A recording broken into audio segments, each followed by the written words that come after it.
Okay, I think we can get off the ground. Good afternoon, good morning, or good evening, wherever you may be. My name is Aileen Ionescu-Summers. I'm the Executive Director of Global Entrepreneurship Monitor.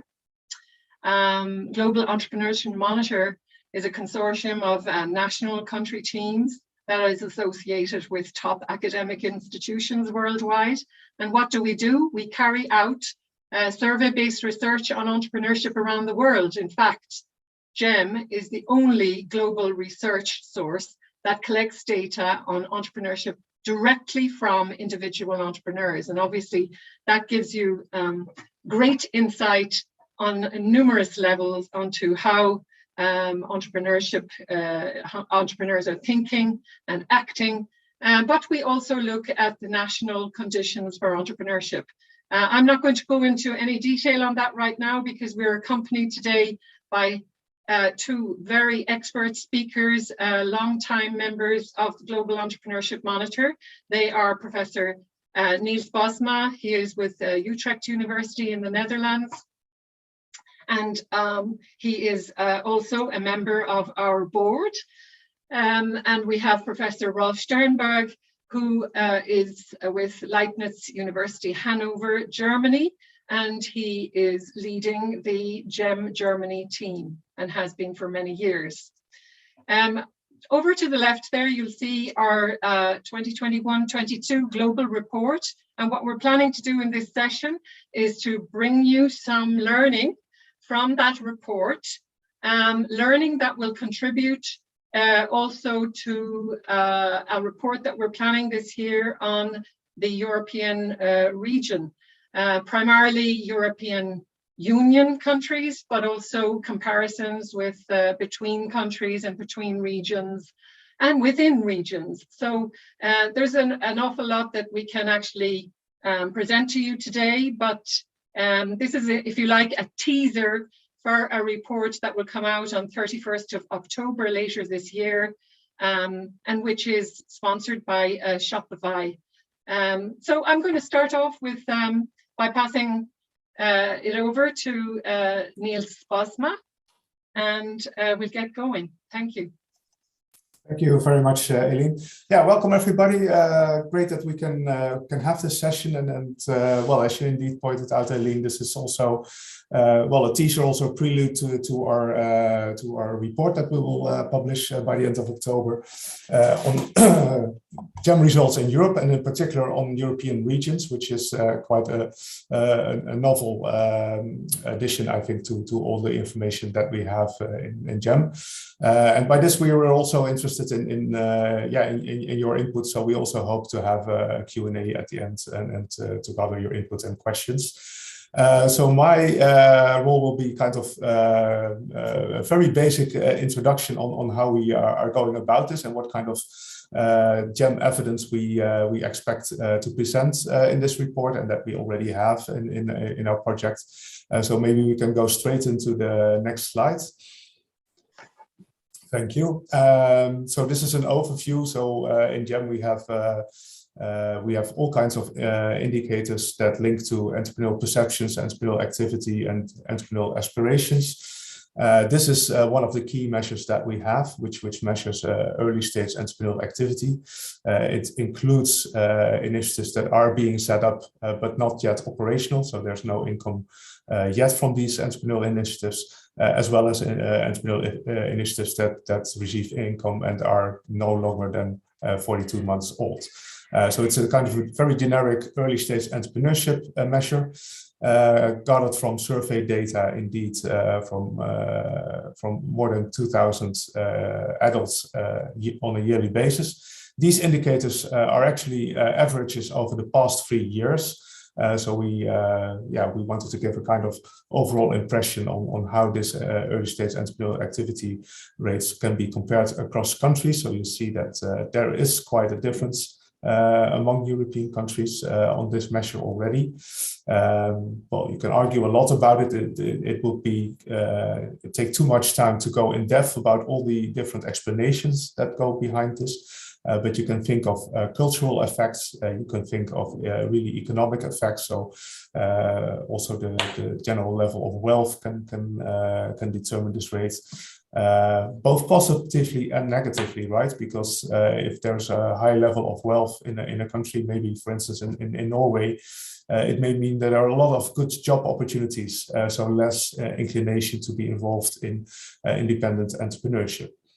So there's all kinds of patterns that lay behind this outcome of early stage entrepreneurial activity as we see it unfold in European countries. And there's also a lot of research that has been done on this. So we have a lot of reports and also academic publications that use these data. Also interesting indeed is to see not only to what extent entrepreneurial activity plays out across countries in Europe, but also to what extent the perceptions are there good opportunities to start a business in the region or the country. So that we have summarized in the next slide. So this is the opportunity perception rate. So of all the adults, individuals that we survey, we asked, do you yourself see opportunities to start a business in the area where you live? Well, you would expect perhaps that this is actually quite well linked to the TEA rate, so the early stage entrepreneurial activities, the manifestation of entrepreneurial activity. To some extent, this is true. So some countries you see score high on both measures. Others actually score high on this measure where they scored lower on the entrepreneurial activity measure. For instance, the example of Norway and Sweden that I just mentioned, you see there's great perception of opportunities, but less so actual entrepreneurial activity that we observe. And indeed, there may be good job opportunities. But again, we also have a measure in GEM that measures entrepreneurial employee activity. So entrepreneurial talents may actually pursue their entrepreneurial activities as an employee, which is an opportunity they get in some countries more than in others. So this is also something that lays behind this, and this is also what we expect to really showcase in this particular special report that we will publish by the end of October. I know we have a lot of people from different parts of Europe and maybe even beyond Europe.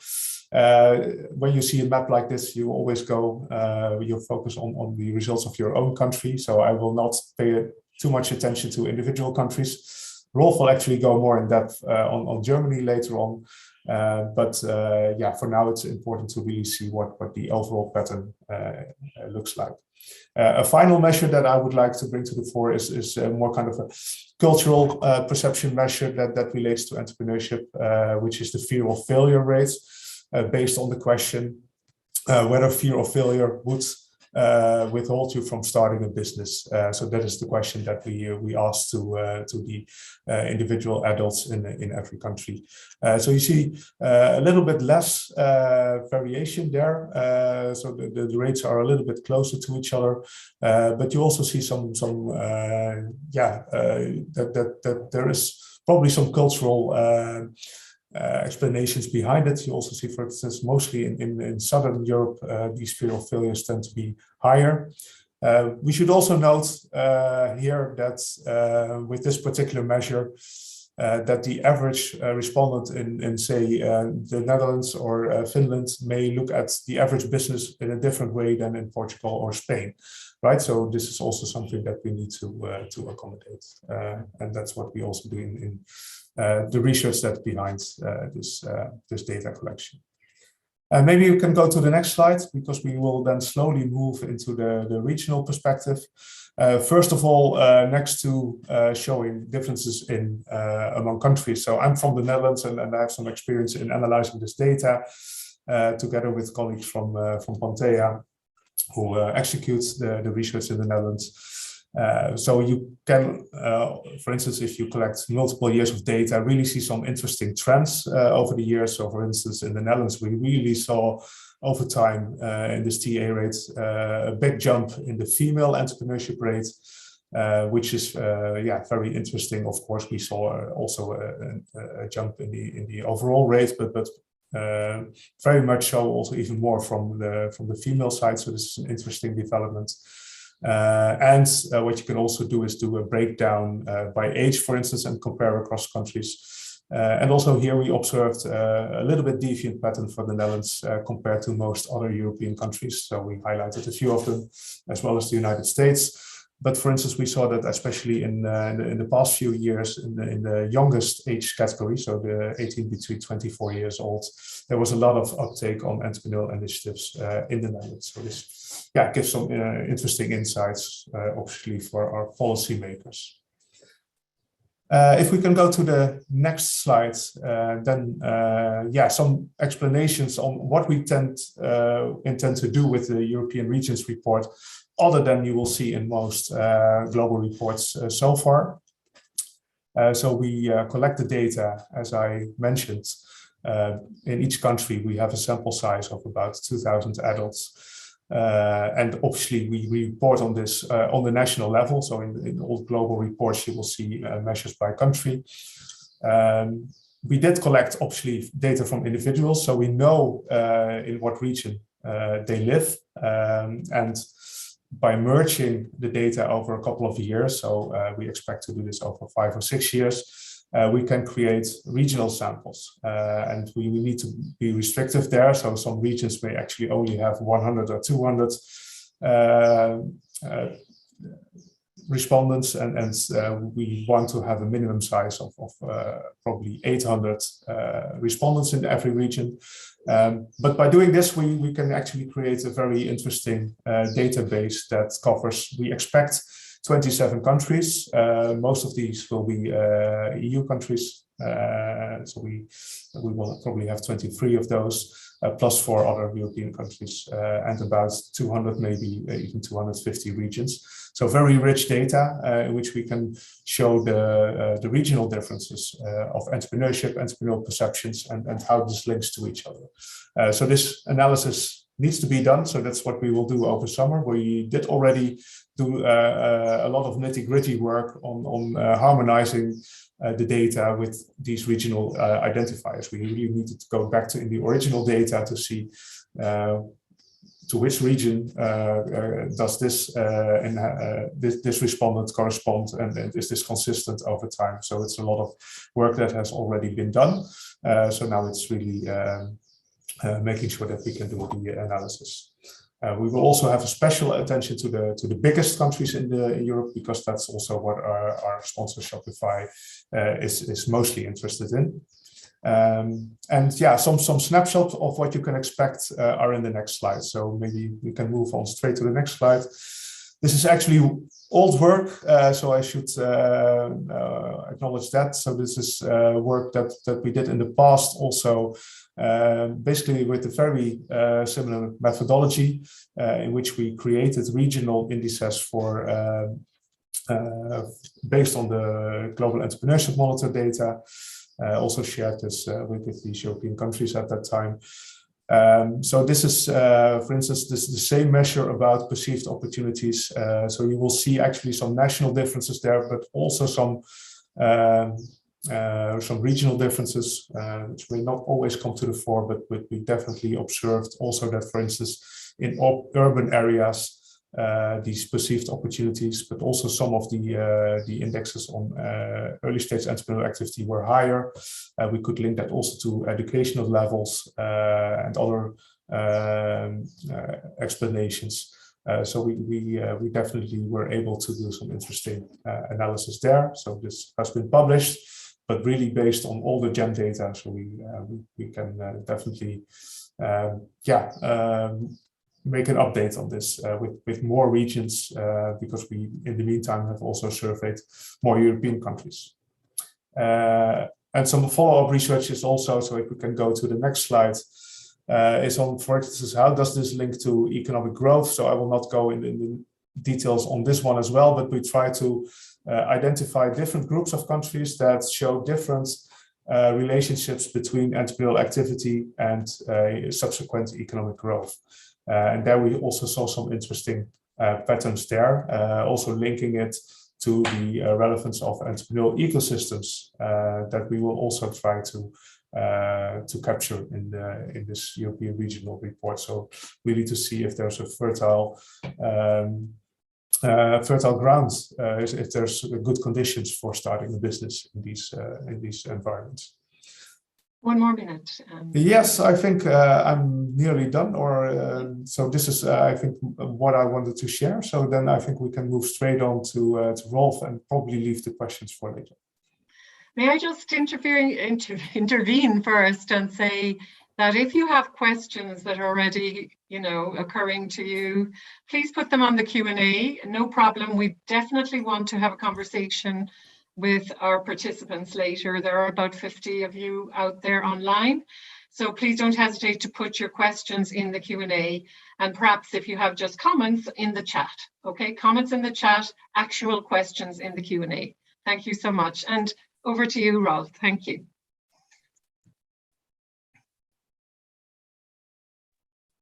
Thanks, Eileen. Thanks, Niels. Hope you can hear me and see me.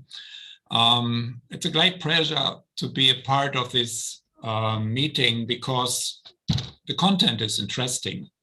And being an economic geographer, you can imagine that, of course, I think it's relevant not just to focus on the national level when measuring entrepreneurial activities or entrepreneurial perceptions and the like, but to go one step beyond, meaning the subnational level, whatever this means. Probably many of you know the famous quote by Marian Feldman, E-ship, entrepreneurship is primarily a regional event, whatever regional means. I will focus on Germany during the next couple of minutes, putting a spotlight on Germany, and I will do that what you have expected probably regarding the announcement of this webinar some 4 weeks ago. So I will focus first on Germany in general, give an overview on the national level of Germany regarding entrepreneurial activities and entrepreneurial perceptions.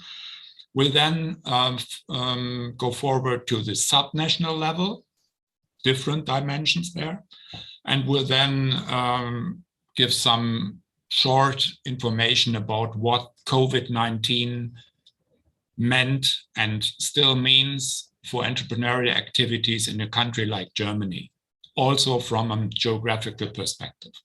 So the next slide, please, first. I will start with the national level, entrepreneurship or new venture creation as we define entrepreneurship in the GEM project in Germany. Next slide, please. At the national level, it is very clear that the TR rate, the total entrepreneurial early stage activity in Germany, is relatively low, with a value of roughly 7% in the most recent national and global report. Even for high income countries, this is a relatively low value.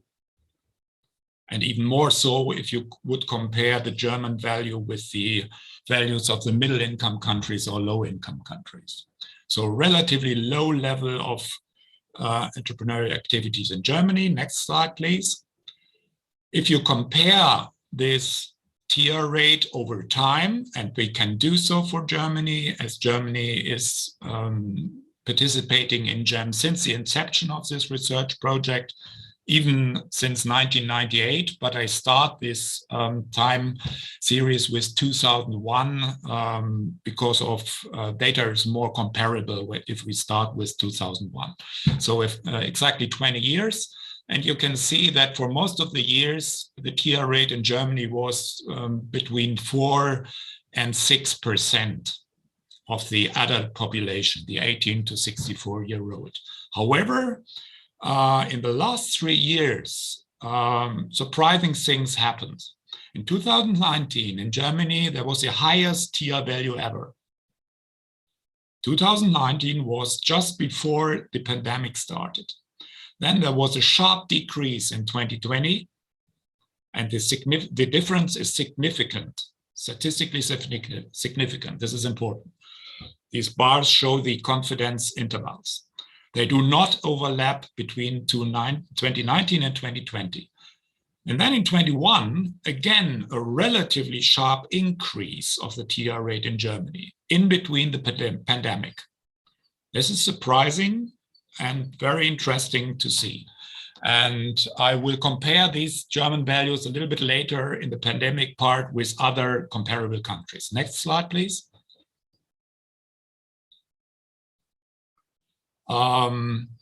Also, a variable like the perception of entrepreneurial opportunities in 21 is relatively low, relatively negative in Germany compared with many other high-income countries. These are the 31 high-income countries that participated 21 in GEM, and Germany with a value of, I think, 48% yes answers. Yes, there are good entrepreneurial opportunities in the area where you live during the next 6 months. Say yes to this statement. Relatively spoken, this is a low value, although a little bit better than if I would have shown you the values for, say, 2010 for Germany. And relatively, it's a little bit better than the TR rate for Germany. We'll come back to this later. Next slide, please. To sum it up, this overview, very rough overview on Germany at the national level. Germany is a relatively strong economy, stable even during external shocks like the financial crisis some 12, 15 years ago, and at least until now, even relatively stable regarding the COVID pandemic. However, or despite the fact, the TR rate is relatively low since decades, in fact, since the inception of GEM. But in 2019, we have had the highest TR value ever. The entrepreneurial perceptions are roughly at the level of most of the highly income countries, same as the entrepreneurial framework conditions. Most of you probably know that we have a second data source for which we collect data every year, the national framework conditions based on expert interviews. For both aspects, entrepreneurial perceptions and entrepreneurial framework conditions, Germany shows better values than for the TR rate, relatively, if we compare among high-income countries. The national entrepreneurial conditions in Germany are relatively persistent, strong in terms of government support and physical infrastructure, but also very persistent over time with weaknesses in the education, entrepreneurial education, and social values and norms. Another aspect, more pragmatic, regarding an analysis of interregional disparities in entrepreneurial activities is related to what Niels told you before. We need enough samples per subnational region in order to make an analytical investigation regarding interregional disparities. You need enough cases. And in Germany, we have relatively large sample sizes. Only the sample sizes in Spain and UK, I think, are bigger worldwide. And we are in the business since the inception of GEM. So this is an advantage. We can pool a lot of years. Okay, next slide, please. And next topic. Now comes the geography in play, entrepreneurship in German regions. Let me start with a first or two attempts to regionalize the German territory. Next slide, please. So I'm going to start with geography. This is important because if you would like to know how good the fit of a national average, for example, for the TR rate is for a country, you should have the knowledge how far the regions differ from the national average. One extreme could be, for example, a city-state like Singapore. There are no differences because the city is a state. But in Germany, and in a federal country like Germany in particular, the regions, at least potentially, makes a difference. However, it is important how you regionalize a country. And there are different options. And as Niels told us, that we have a regional identifier, theoretically, we would be able, but only theoretically, we would be able to distinguish between quarters of cities for complete Germany or complete US. But this is pure theory, it's not doable. I will only show you two kinds of regionalizations for Germany.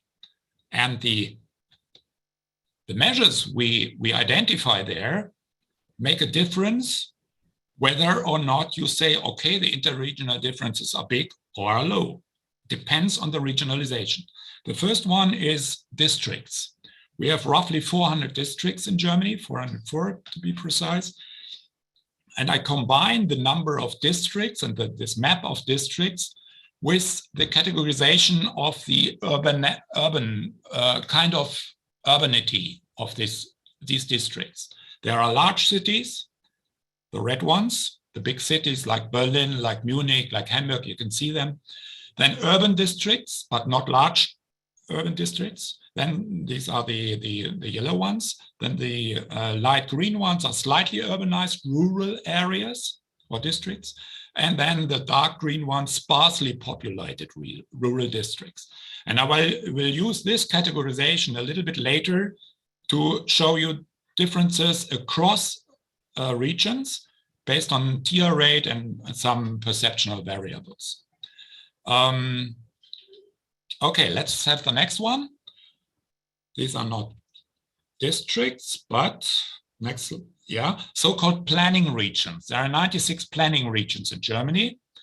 And for reasons of availability of data, this is the lowest level we can use for the purpose of comparing subnational regions in Germany with GEM data. And I will do so in a minute with pooled data for 9 years, 2012 to 2020. Yeah, so a little bit larger than Niels did for the European regions. The system here for the second regionalization is the same. The principle is the same. Urban planning regions, some of them around larger cities, then slightly urbanized planning regions, the yellow ones, and rural planning regions.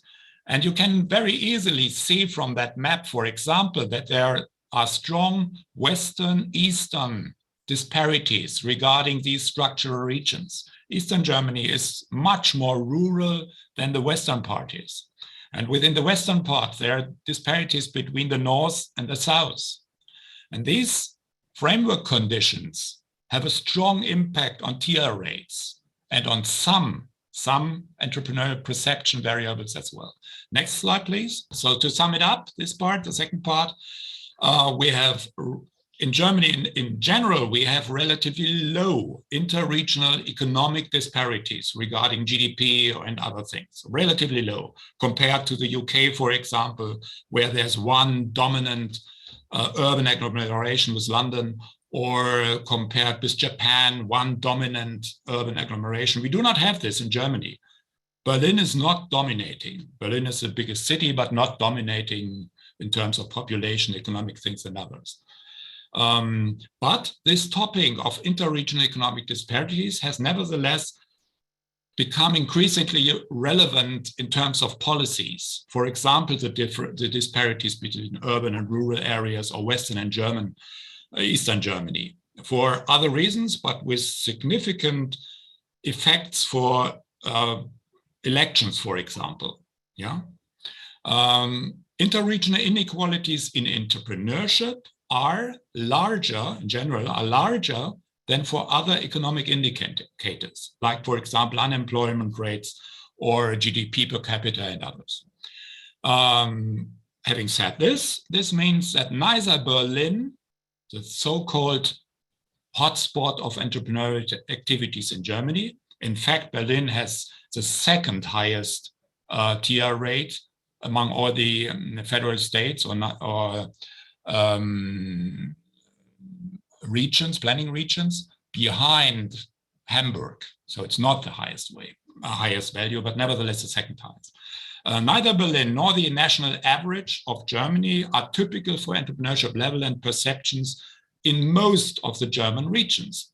the majority of the other regions have different values, and we should consider them. There are significant gaps between urban and rural areas, but also between Eastern and Western Germany, and also between urban areas and between rural areas. They are not homogeneous, even not in a country like Germany. And again, our large sample sizes, at least regarding the adult population services, allows us to pool data for several years and to create number of cases per region that are high enough, at least around 800 cases.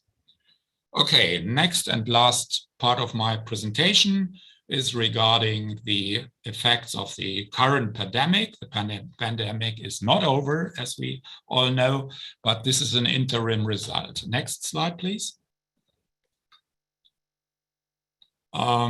This slide compares the TR rate before, the 4 years before it started, and during the first 2 years of the pandemic of COVID-19 for 4 different countries that participated in GEM all these for 6 years.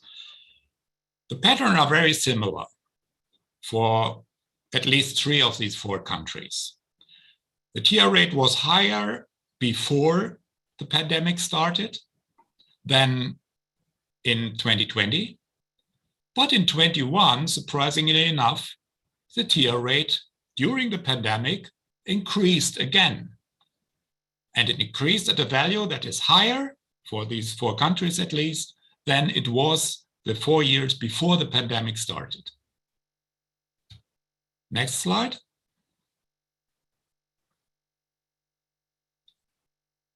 We have included, since I think 2020, an additional statement in our APS questionnaire called "The coronavirus pandemic has provided new opportunities that you want to pursue with this," in brackets, "new business." You can see the results here. For each of the 4 countries, the percentage of values 4 and 5 in the 5 Likert scale was higher than the year before. So during the pandemic, the entrepreneurs become more optimistic than they were at the beginning. And this increase is, relatively spoken, the highest in Germany. Roughly 50% plus, from 25% to 37% within one year. The level is higher in the other 3 countries, but the increase, relatively spoken, was higher, the highest in Germany from these 4 countries. Mm-hmm. Next slide, please.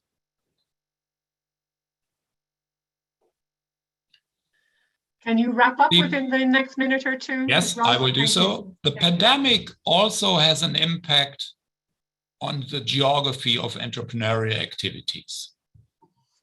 This picture shows you the TR rates in Western and Eastern Germany before and during COVID-19. What you can see is that in the new Länder, the left part of the figure, in the new Länder, the TR rate increased during the pandemic, whereas in the Western part, it decreased. So the gap became lower. It's still there, but it's smaller than before the pandemic. Next slide, please. To sum it up, COVID-19 is a spatial phenomenon. It increases, in general, the interregional disparities, not just in Germany. The regional entrepreneurial effects of COVID-19 are also spatial. There was a sharp TR decrease in 2020 and a relatively quick, perhaps only interim, recovery in 21. In Germany, same as in the comparable other industrialized countries. We have seen a relatively quick adaptation of entrepreneurs to the new situation, to the new pandemic situation. More optimistic than many have expected before. Many entrepreneurs have recognized new pandemic-driven opportunities to start a business. And this increase, as I've shown before, was stronger or larger in Germany than for comparable countries. And regarding the geography, the East-Western gap, and as well as the gender gap, I have not shown this, but the gender gap regarding TIA also slightly decreased during the pandemic, at least in Germany. Okay, next slide, and thanks a lot for your attention. Thank you very much, Rolf. That was like really fascinating.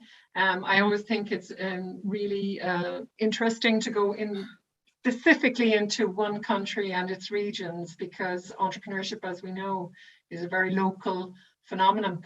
Niels, may I ask you to, I see you've been answering questions, busily answering questions there on the Q&A. Maybe you could just sum up some of the points that came up and how you answered them, just so that people have a flavor of what came up. You were on I need to unmute myself. Yeah, thanks. So I answered some because I also saw the time was ticking, and yeah, some of these questions were of a more technical nature. So it was about indeed what level of analysis will you be using, and actually. After the question came, Rolf went quite in depth about that in the German case on which level is relevant. So we will use the NUTS levels. So they are the standards in the European Union data collection. This also allows us to better connect to other data sets, right, that are there. But also recognizing that for some individual countries, this may actually not be the ideal level of analysis. So indeed in Germany you have the Raumordnungsregion, and also in the Netherlands NUTS 2 is a provincial level, but that's only relevant for some decisions, but not for entrepreneurship. So there's always some the degree of that it's not ideal, but we have to be consistent as well. So on the country level, we try to do the best that we can. So I think there wasn't a question. There was a question about the Eurozone, which has been mentioned, but I don't think it's very important. We will not use that. So we will look at European Union countries, but not at the Eurozone as such. So that will not, I don't think it's very relevant. And I'm not sure, there's another question coming in right now. A comment for Slavi. A comment from Iñaki. Hi, Iñaki. Great, you're connected as well. Not too low, it's 3 level. Yeah, okay. Yeah, so this is a comment indeed. So especially obviously in the case of Spain, where the data is very rich, you can indeed go into the NUTS 3 level. So that's a more detailed spatial level, which is in many countries a very relevant level of detail. Yeah. Well, thank you for doing that, Niels. First, I wonder, can you move to the final slide here? So here are all our contacts at GEM. Basically, we ran this webinars as a kind of teaser, as we said, so that you would be aware that later on this year, we're going to come out with what I think is going to be a cutting edge report on the state of the art of European entrepreneurship. We are increasingly doing special reports at GEM using our data. One of the other reports that we do is a women's entrepreneurship report, which we are now producing every single year. Forthcoming also will be a report on impact of entrepreneurship on the Sustainable Development Goals. And then, of course, every single year we produce what's up there on the right-hand side, the global report. It was produced launched in February this year. There will be another one launched in February of next year. But if you are sitting there wondering how you could involve yourself in GEM in a national team, if there is not a national team in your area, please do contact us. You see the connects there. And please keep an eye on what we say on our social media feeds, because we try and keep people as informed as possible about what's going on at GEM. So do be in touch, and thank you very much for joining us today. I'd like to thank Niels and Rolf for the very interesting presentation, and thanks to the team for helping us today to get this off the ground. Just one last note is to remember, if you are a GEM participant from a national team at GEM, we're going to have a follow-up webinar after this one, and you will have to join another link. You will have received that on your Outlook calendar. So we look forward to seeing the GEM people just in a few minutes. Otherwise, thank you very much for joining us today.